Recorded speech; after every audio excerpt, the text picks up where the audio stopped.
Good day everyone! I am NVSanMiguel, Principal of Masapang Elementary School, Victoria District, Laguna, Philippines. And today I am excited to share with you my study with my co-author Dr. EAPascual entitled Supervisory Monitoring Scheme, Implication to Teaching and Learning.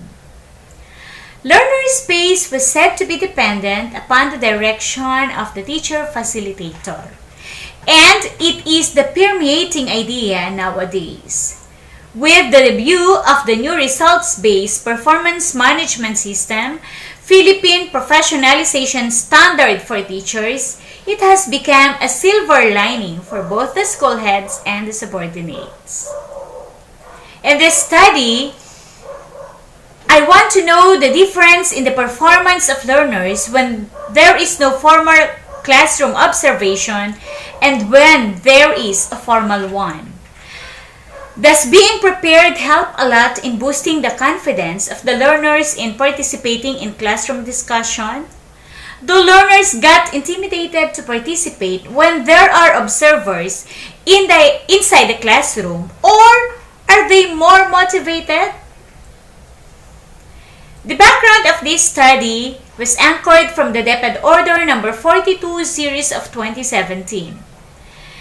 Question arises when the behavior of the learners, the enthusiasm of both teacher and learners, the teaching and learning process, and the performance of learners differ when there is classroom observation and when there is no classroom observation. These aspects were investigated in this research. You'll be able to see the theoretical framework where classroom social system, there you go, the transformational process, the performance outputs, the feedback loops, and of course the organizational outputs. Specifically, it will seek to answer the following question. The first one, how does the teaching and learning process progress inside the classroom with or without classroom observation? Second one, what can be said about the learner's behavior with and without the supervisory observation? How will the enthusiasm of the teachers and learners be described with and without school heads monitoring on classroom teaching? And are learners' performance affected by supervisory monitoring schemes? On the aspect of school supervision, Onasanya, in his study, which was conducted in 2017, said that educational activities need supervision and inspection to achieve educational objective. Supervision and inspection are good machineries to upgrade teachers into required standards. 10 elementary schools in the District of Victoria, Laguna, Philippines were selected to be part of this study. From the 10 public elementary schools, 42 master teachers were selected. The distribution of their position or designation was very evident, and the grade levels that the 42 teachers were handling are scattered from grade 1 to grade 6. These teachers are randomly selected. For the teaching and learning process without supervisory monitoring, it was found out when there is no classroom observation, the delivery of knowledge is teacher-centered. The control mainly resides on the teacher and there is less input from the learners. Also, teachers direct the topic and he may shift from one competency to another as is needed for the day. Or it can also happen that there is more than one competencies being tackled in a single session.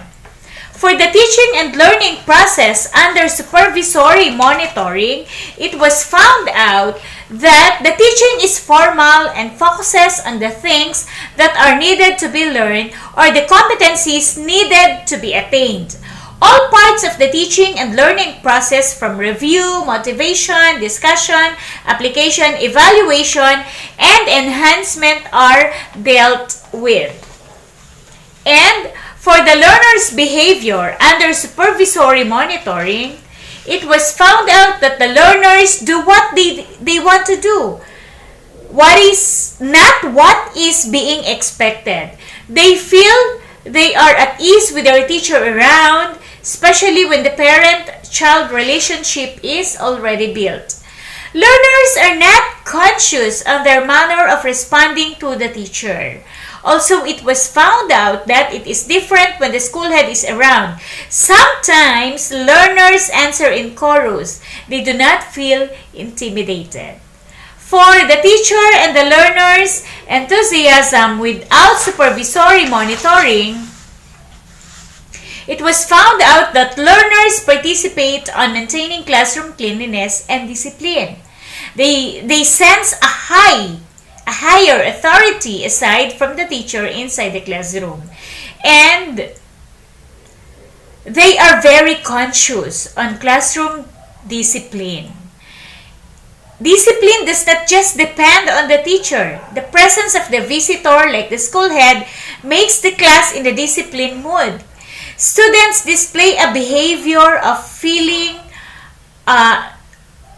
there is a behavior of pleasing those who have authority over them, especially in the academic setting. And for the teacher and learner enthusiasm under supervisory monitoring, this figure shows that there is low enthusiasm. It is very seen from learners and teachers' energy is affected by learners' low response. Still, others are energetic because of the freedom to express their ideas without a higher authority observing them. More time is wasted in disciplining learners. Also, the teaching and the learning process is halted by learners' misbehavior, affecting others' enthusiasm to learn naturally and in a freely flowing manner. For the impact of supervisory monitoring to learning, enthusiasm is greatly observed. The visiting personnel plus the prepared activity for the day makes the learner anticipating for motivational activity, fun games, and rewards. Students are almost 100% attentive. They avoid loitering because observers are around, unlike the usual day when the authority is just in front of the classroom. Teacher is energetic because the supervisory monitoring requires for a formal teaching demonstration and his skill and strategy is being noted. He has his lesson and materials prepared to the flow of teaching would be natural of him. 4 important things were discussed in this paper based on the themes generated from the responses of teachers on the issues being brought up in the beginning of the study. The teaching and learning process with and without the classroom observation, the learner's behavior with and without the classroom observation, learners and teachers' enthusiasm with and without the classroom observation, and of course, the highlight of this study, the impact of classroom observation to learners' performance. For the recommendation, school head should maintain regular monitoring and supervision outside classroom observation. The Department of Education's mandate for school heads to perform unannounced classroom observation like the situation, task, action, result observation and the SNOOP supervision should be regularly done because leadership visibility is very important.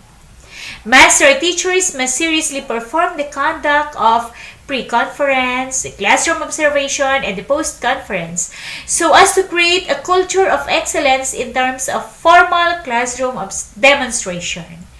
Teachers need to religiously prepare lesson plan, not just a requirement, but a blueprint of the effective teaching and learning process. Not just for classroom observation purposes, but as a daily routine and regular practice.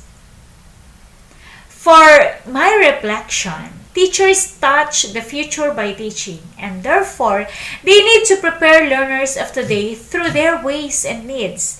It is students themselves in the end, not the teachers, who decide what students will learn. Thus, we must attend to what students are thinking, with their goals, what their goals are, and why they would want to engage in learning what is offered in schools. That's according to Harry of 2009. Teachers remain to be an agent of change for learners' behavior, thinking, and direction. This does not mean that they will control the young minds. Rather, they will set themselves as bridge so that learners can pass from a stage of mediocrity to a stage of readiness, from a stage of hopelessness to a stage of independency, from a stage of non-identity to a stage of uniqueness and worth. And for that, thank you so much. God bless us all.